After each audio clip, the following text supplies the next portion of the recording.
Ngriuni luftoni për vendin tuaj. Moto e Bill O'Reillyt. Para 2 ditësh e kisha Bill O'Reillyn deklaratën e tij se ndaj George Soros do të ketë 60 akuza nga Departamenti i Drejtësisë presidentit Trump si grup i strukturuar kriminal, RICO.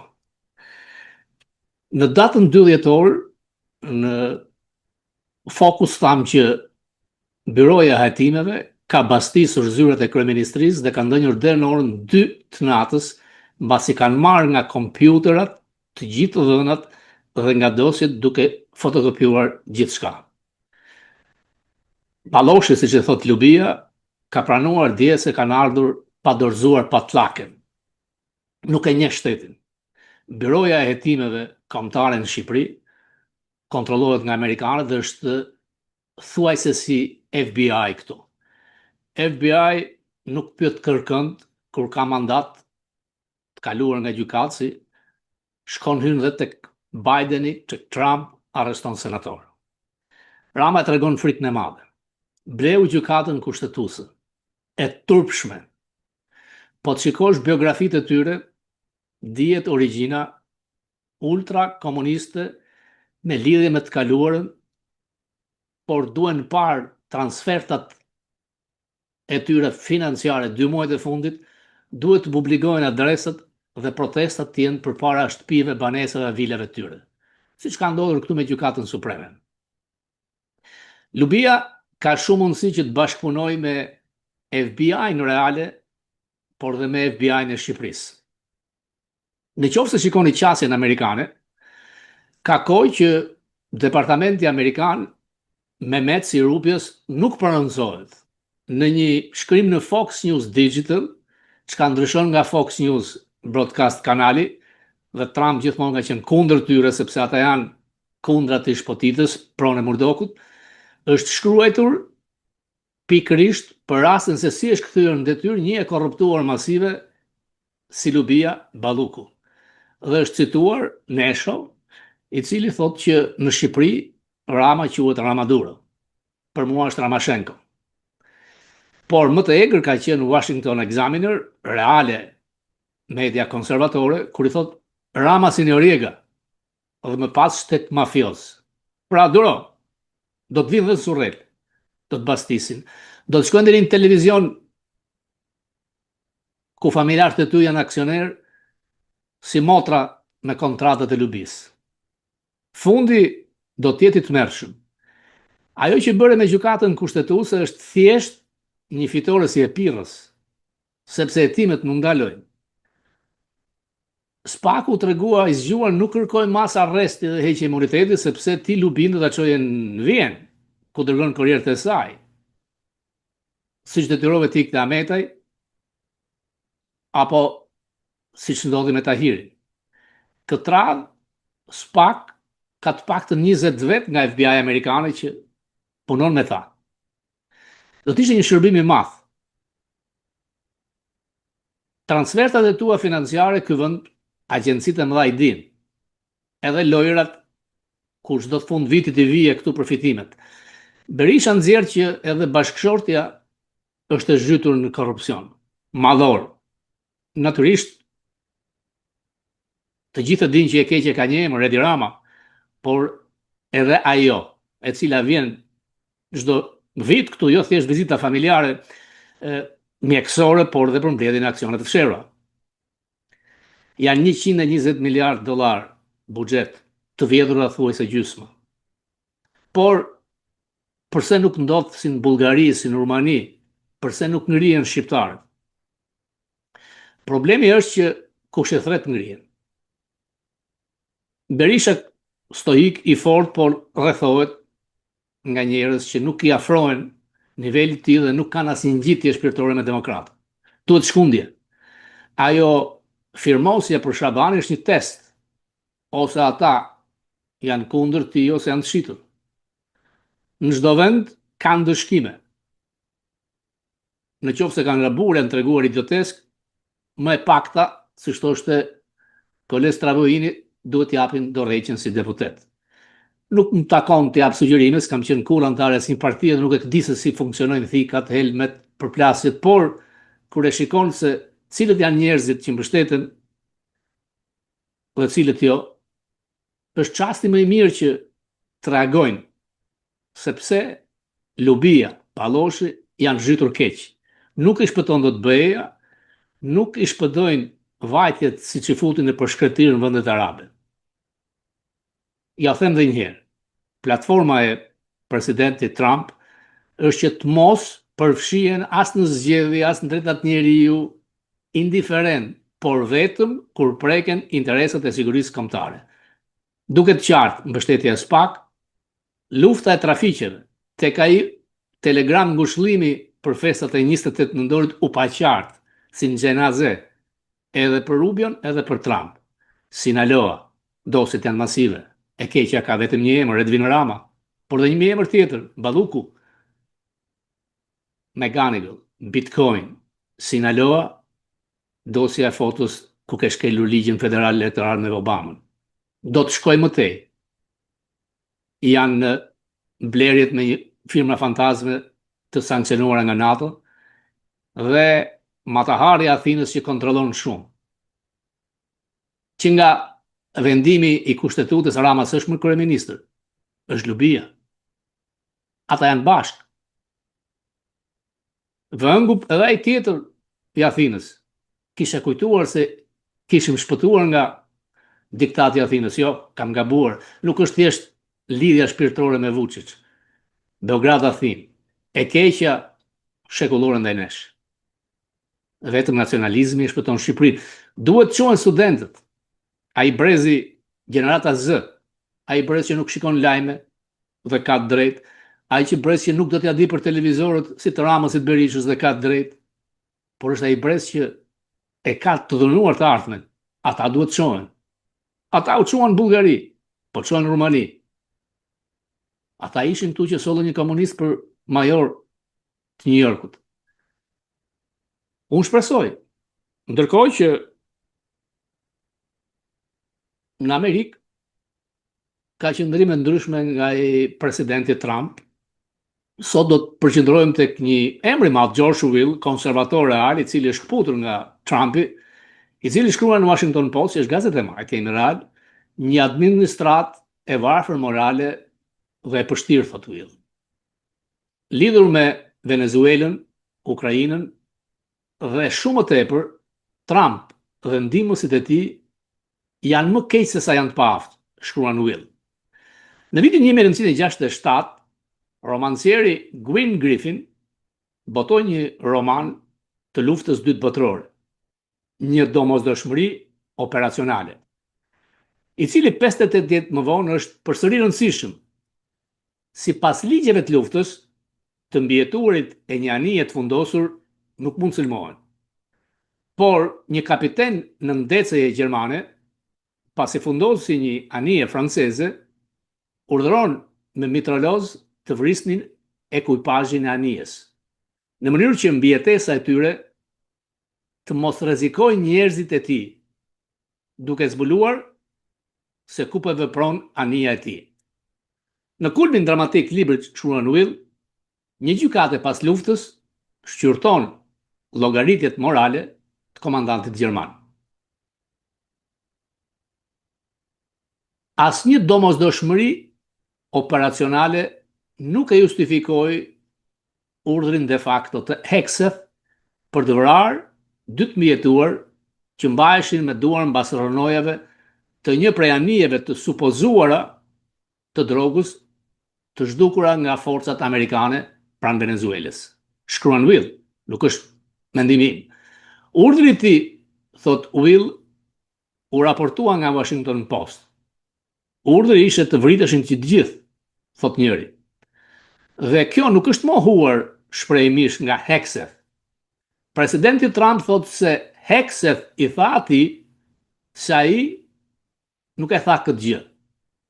Nëse Trump po thot vërtetën për Hegseth dhe Hegseth po ja thot vërtetën Trump, është e çuditshme që sipas raportit Washington Post, komandanti i operacionit të shkatrimit të anijeve tha se urdhëroi sulmin ndaj të mbijeturave për t'u bindur urdhrit të Hegseth. 44 ditë mbasi u vrarë të mbijetuarit, admirali me 4 yje që drejtoi komandën jugore të Amerikës njoftoi se do të lindte pozicionin vetëm mbas një viti që kishte marrë detyrën, që zakonisht ka një mandat 3 vjeçar. Ai tha, nuk e tha pse, por ne mund bëjmë disa përfundime. Vrasja e të mbijetuarve nga kjo lagje e varfër morale e një administrate duhet të shqetësojë amerikanët. Një komb i paaft që të turprohet është i rrezikshëm, jo më pak për veten e tij. Siç tregoi dhe plani i fundit i paqes për Ukrainën.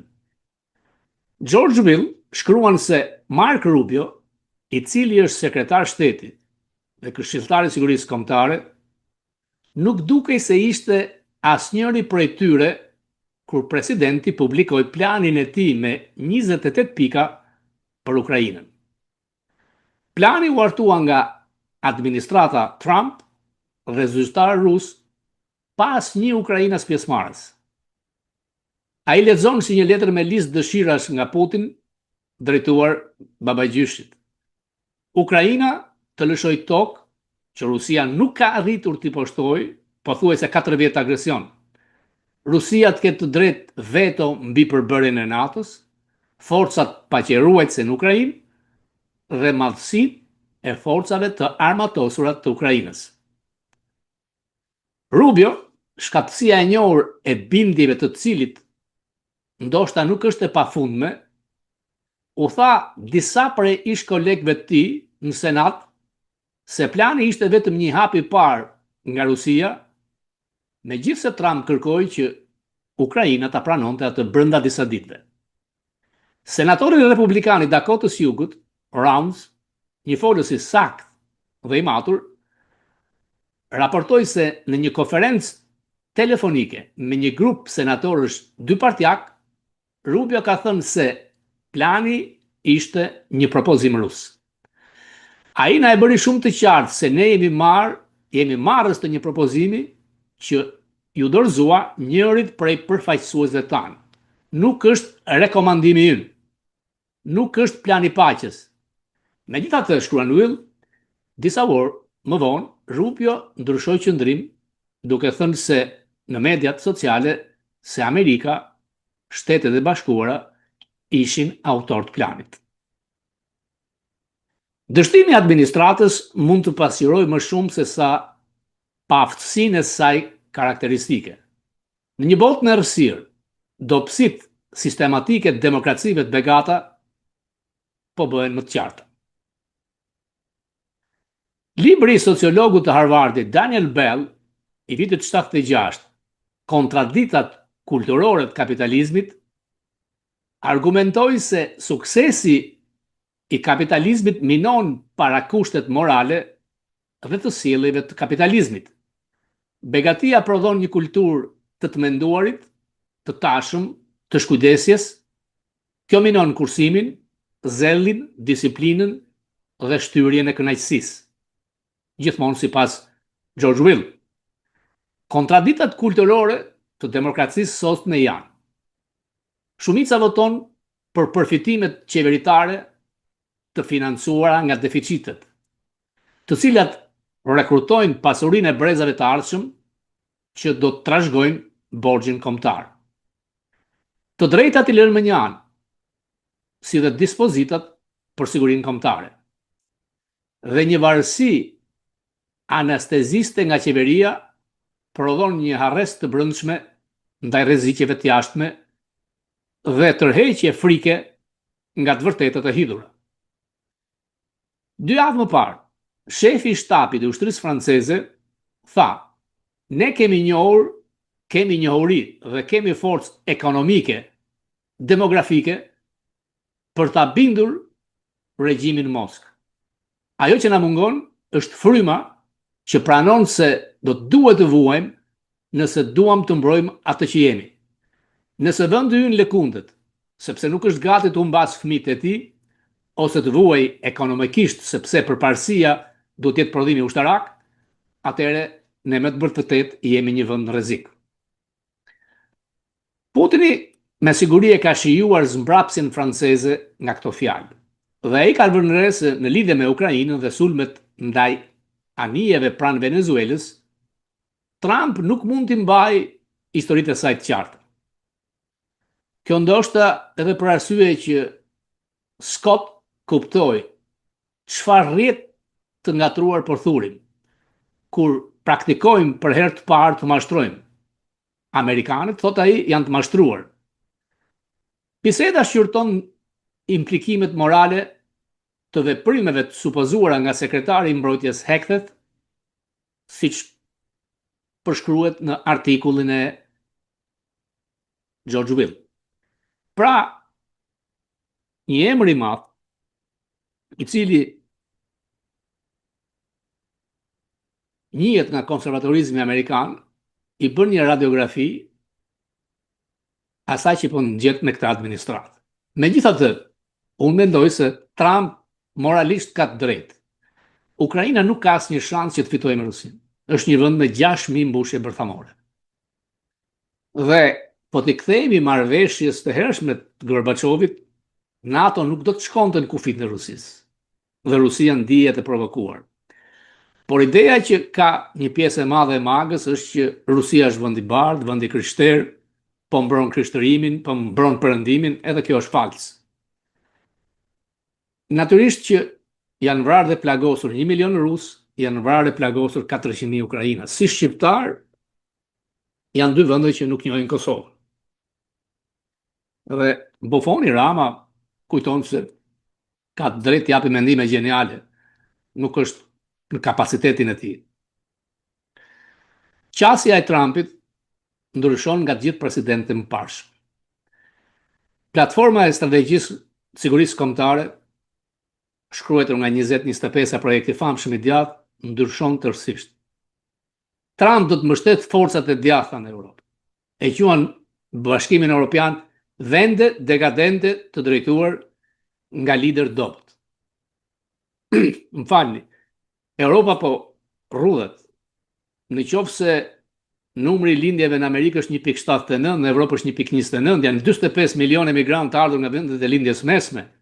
Edhe pse Merkel i thoshte që ne jemi të gatshëm të asimulojmë një numër të madh 1 milion vet, kjo nuk ndodh. Nuk e ka atë qasje me Amerikën, por Evropa ka drejt që ky vend i ri 250 vjeçar themeluar nga ne, nga europianët, na japi leksione. Në fakt, Trump i kërkon të jenë partner 50-50, si vëllezër. Ne kemi rrjedhur për jush. Shikoni se i keni gabim qasjet ekonomike, politike, ushtarake. Do të zhdukni civilizimin perëndimor. Dhe kjo po ndodh. Dhe një BE dobët nuk ka se si t'japë zgjidhje për Ballkanin. Ndaj është larguar Amerika nga Open Balkans, nga puthjet e Vučić me Ramën, nga kafshimin e trojeve. Por çdo vend shpëton nga nacionalizmi i tij. Këtë do të mbështes Trump.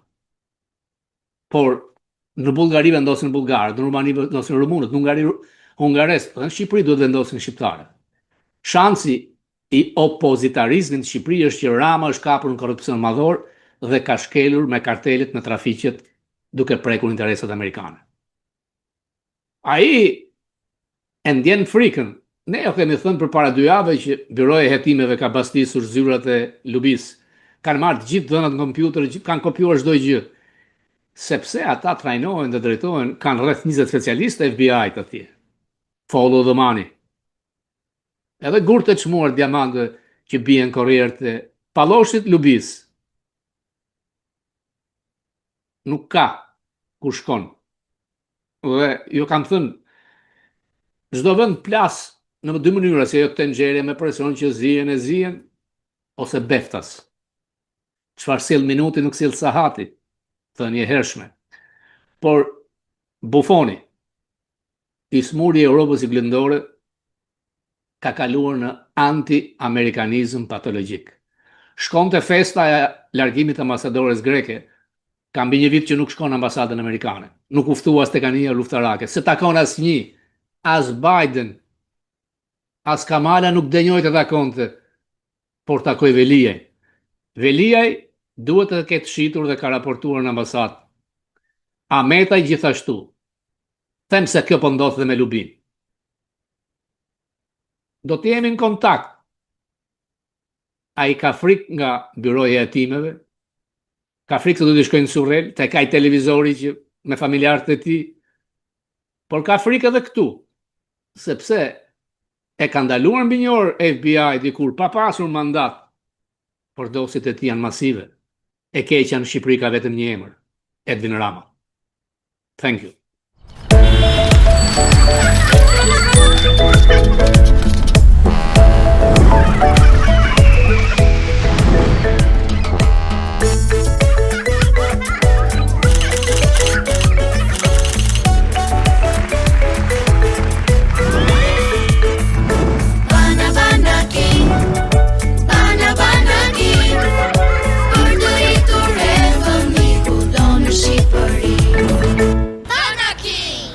Kudo në Shqipëri.